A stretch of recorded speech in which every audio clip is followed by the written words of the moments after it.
All right, I'm here with Chris Kellner, one of our faculty on campus here. Chris, how are you, man?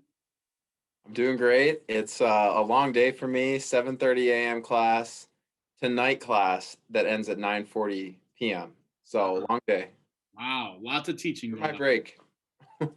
That kind of sounds like a normal day in athletics. You get in for not the 7:30. We don't really know what 7:30 is on the clock in sports, but 7:30 p.m. is a lot of games. So, but why don't you give us a little bit about yourself? How long you been at Cornerstone? What exactly are you teaching? And then where did you come from before Cornerstone? I'll give you the short version. I have only been here 3 years. This is my third year at Cornerstone.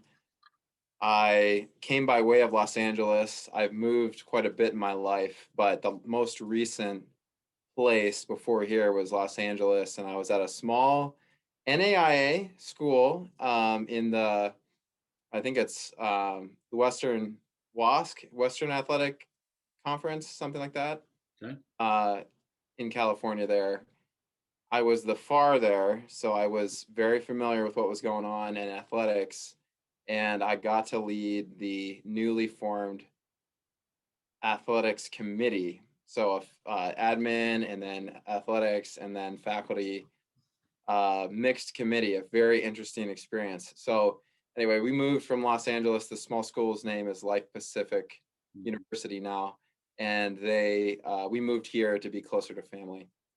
I teach finance and some other business classes, but primarily finance. So Life Pacific, if I remember right, we played Life Pacific in the opening round of the basketball tournament in 2017. That would have been. Were you there in 2017? Uh, let's think. I would have been, and this would have been. Is that tournament typically It's a it's in the spring? 16-17 school year. Yep. Yeah, I would have been there. Yep. Are they green? Is that their color? What'd you say? Are they green? Is that their school color? Like their athletic? Is it green? It's not. They're actually very similar. They're blue and I think it's blue and gold. I mean, it's the same color scheme. Okay, I'd have to look back at that.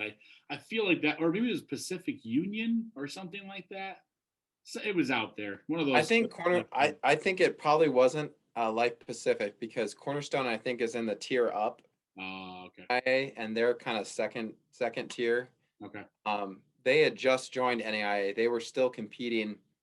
I think dual competing, like they were in both leagues, but they were in the ABHE, like the Bible School League, whatever that is, whatever that's called, and they joined the NAIA. So Gotcha. anyway, they're just getting used to that higher level of competition. So I think Okay. Cornerstone would be. Bummer. That was a really good game back in the day. So, all right. So you came over from there to Cornerstone. Talk about your family a little bit. You mentioned you moved with your family. Yeah, I should have done that. They're important. My wife Audrey, whose family is all in Indiana, that's kind of what was driving us to move closer. She's a stay-at-home mom. She's an awesome stay-at-home mom. I'm so glad she's taking care of our kids. Our kids are 3 and 1 years old. So Winnie is our daughter who's older, and then our youngest is Theo. He's a little baby boy. Awesome. So you're getting a lot of sleep right now, is what you're getting. Oh, better than I can't complain. Yeah. Audrey's amazing. She does all the feeding and everything like that. She loves it. So she's gonna miss that when they're out of that stage. Yeah. But we'll sleep more. She'll sleep more, especially. That's good. That's good. So on our side of it, from the sports perspective, I got to ask, what's your favorite sports, or what is your favorite sport? Yeah, I'll say I'll pick these two because they're not your traditional. I played lacrosse. You can see the Excalibur behind me, Yeah. and I love lacrosse. If I can catch a game of lacrosse on television or streaming or just highlights on YouTube, it's just fun for me to reminisce and see where the sport's at these days. Yeah. And then ultimate frisbee is actually my probably that's the one I still play. I would get beat up too much in lacrosse. So if I do any kind of athletics, I tend to look for a pickup game of ultimate frisbee. Hmm, that's fun. Yeah, I picked That that is up in fun. college. Never gotten an ultimate frisbee. It's always been the more direct, like the basketball, volleyball, soccer, those kind of things that have gotten me. But disc golf has been the big one for me lately, but not ultimate frisbee. Yeah, it's coming up. I think it's the fastest growing global sport. I could be wrong, Wow. but I heard that somebody shared that statistic because all you need is a frisbee and a field. So it's similar to football, soccer, where you just need a ball and some space, and so it's accessible to a lot of people, which Yeah. is So if we start that as our 21st sport here in a couple of years, I already have our coach. Is that what you're telling me? oh, me? Oh, no, no, no, no. You'd want somebody who knows what they're doing. But I love playing. It's a lot of fun. Gotcha. So lacrosse, what got you into lacrosse? Like what started that? I mean, it's a really fast growing sport in the Midwest. Obviously, it's an East Coast sport that really is some of your better colleges and high schools, but growing so fast in the Midwest. What got you started? And then lacrosse, some people don't know this, but it's the national sport in Canada. Hockey was developed to be the winter version of lacrosse. Um, and so I fell in love with the sport the first time I saw somebody playing with the stick and a ball, and I was like, "What is that?" And it just looked fascinating to me, and I just fell in love with it right away. And it's got just enough contact. My mom wouldn't let me play football, which was good. I have a bad back, it turns out, and that would have probably messed me up even younger. So it's got enough contact that I get to do that, and I like that. It's got some physicality, but then it's not too much. And there's a lot of endurance involved and running, and I think that was good for me. And so it's a good mix of, you know, um, like hockey with the stick, but then the running of soccer and endurance of soccer, and kind of the field spacing similar, and then the hitting of football. So it's a great mix, I think. Yeah, I think of all the sports that I've gotten to know that I didn't really grow up with, because lacrosse was not something in West Michigan at all. Yeah. Lacrosse has been probably the sport that I'm like, hey, that would have been a really fun sport to play. Because you said it's fast, it's engaging. There's a ton of scoring, a lot of scoring, which is right up my alley. And there's also a lot of aggressiveness in terms of it's not a sport that you have to keep away from each other. You can really go at somebody. Don't necessarily like how they use the sticks sometimes. That's a little weird to me, but it is what it is. And it's an indigenous sport, so that's where it was born out of, was really uh, you know, the native some of the different tribes had would compete together and within their tribe in something. It's not like the sport today, but with a stick and a net, and they would have targets that they would be like over miles. They would be competing to get, to go hit the tree with the rock that is 3 miles away. And it was brutal. I think it was pretty physical with the whacking and it was like pseudo warfare in some ways. It was like a pretty brilliant way to settle disputes without and compete without really killing each other. And so I think that's again, I would check the history if you're really interested. But have those are the you stories I've heard, the legends that I've heard. have you read the book? Are you a John Gordon fan? Have you read any books by John Gordon? I haven't. To be honest, I'm not a student of the sport enough, but So John Gordon is a leadership, teamwork, motivator.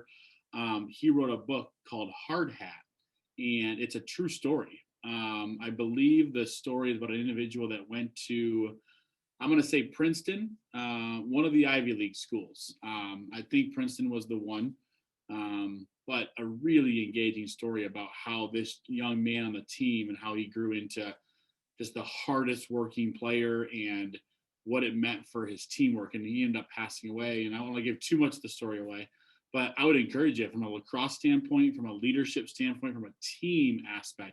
Such a really good book by John Gordon. So I'm a huge fan of John Gordon. I love reading all his stuff, but he wrote some good stuff there. All right, let's go into a green lightning. list.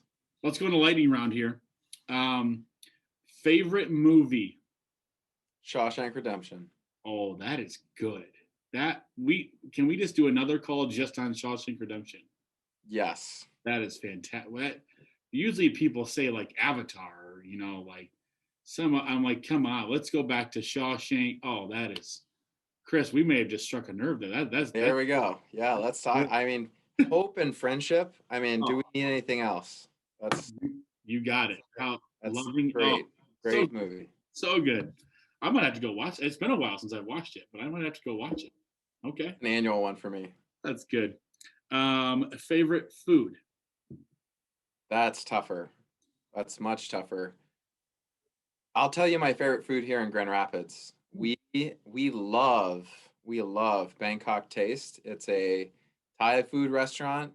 I went and spent some time in Thailand and did some work over there. And so getting good Thai food is in the US is a treat for me. Bangkok Taste is excellent. So get the drunken noodles are really good. The pad thai is good, but the best thing is the massaman curry with the potatoes. Those potatoes are next level. Interesting. I'm gonna have to give that a try. So, if you were making a meal for yourself, what would you have? Oh, if I'm making a meal for myself, well, there we go. I'd make breakfast food. Oh, I'd make a nice omelet for myself. That's how I would do it. what's your specialty in your omelet? What are the ingredients you put in it to be the best omelet that Chris can make? I love spinach, just something simple like spinach, bacon, or ham, and some cheese, cheddar, Swiss, whatever I've got on hand. So, one of the things I miss most about not having the dining commons right now is getting there for breakfast and getting. Yeah, Anytime there's a morning meeting, I'm like, hey, let's meet over in dining commons so we can have an omelet. And I made good use of that omelet station for sure. oh, it's good stuff, right? Favorite vacation you've ever been on? Ooh, favorite vacation. So I'll be honest, I'm not a big vacation guy. I don't every year plan one or try to go on one, but this is a throwback. When I was a kid, my dad would take us camping, and my wife does not like camping. So I won't be doing a lot of camping until my kids are old enough that I can do that same thing and kind of keep the tradition going. But I just love getting out. I do like hiking and biking and being out in raw creation. Mm-hmm. So camping's great. You focus on the essentials and you just tune everything else out. I like that. That's a good vacation. Love. I think we have a lot more in common than I may have originally thought. There was Shawshank and lacrosse and camping and hiking. I think we need to have more conversation here, Chris. Um, all right. So last question I'll ask you, a little bit more of a serious one as we wind down here is. So we've been in this. It's been a year now. Literally, it's been 1 year. When I started doing these things, it had been like a month or 2 months or 3 months, whatever it was, and we're kind of all stuck at home. And so I asked the people, like, what kind of encouraging words, or is there a verse, or is there something that you've heard over the last year that kind of just keeps you going? That says, "Hey, we're going to get through this." What can you send? What message can you send to the Cornerstone community? Like, "Hey, we're getting there. The light. We can see the light at the end of the tunnel." But what has been one thing that God has taught you over this last year about what we've been through? Yeah, I would say we're better together. I think it's proven and shown to a lot of people how much we need one another. One of my least favorite ideas is independence. When people say, "Oh, I want to be independent," I say, "Why? Why do you want to be independent from who?" And I don't think radical independence is the goal of human existence. I think radical dependence on God first and foremost as our creator and sustainer, but then on each other. I mean, I think God uses the other people in our lives most to be there for us and to give us what we need and provide. So I would say radical dependence, and we're better together. Yeah, it's so good. We have a hashtag in athletics, "Together we soar," and a lot of people would have Yep. thought it was like, "Hey, that's a fun saying. It's easy to say. It's got a good catch to it." Really, that's not even the meaning of "Together we soar." Together is exactly what Jesus called us to be and what God wants for us on this earth.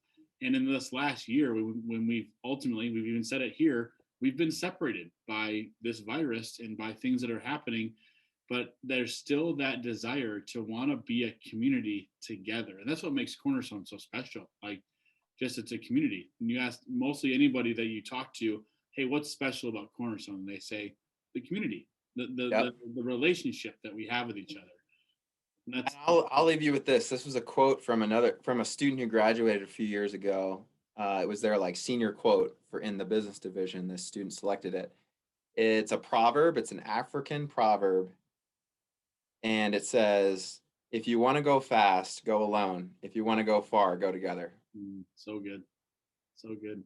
Yeah, I think Mhm. that I feel like a lot of sports minded people have used something similar to that because it's like a team motto a lot of times because you got to do things together. You're not going to be on a basketball court and be 1-on-5 or be on a lacrosse field. And like, again, I don't know how many people on a lacrosse field together. I don't know, 8 or so, 9, whatever. Yeah, Rabel couldn't by himself beat even a competent high school team. Right. There's no way.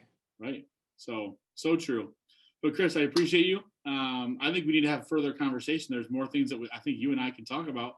I think there's a theater room downstairs or a film room. I think we bring over Shawshank and we just have a day. I'll make some popcorn for us. And 6 feet apart, yeah, masks on, and we'll watch it and cry together.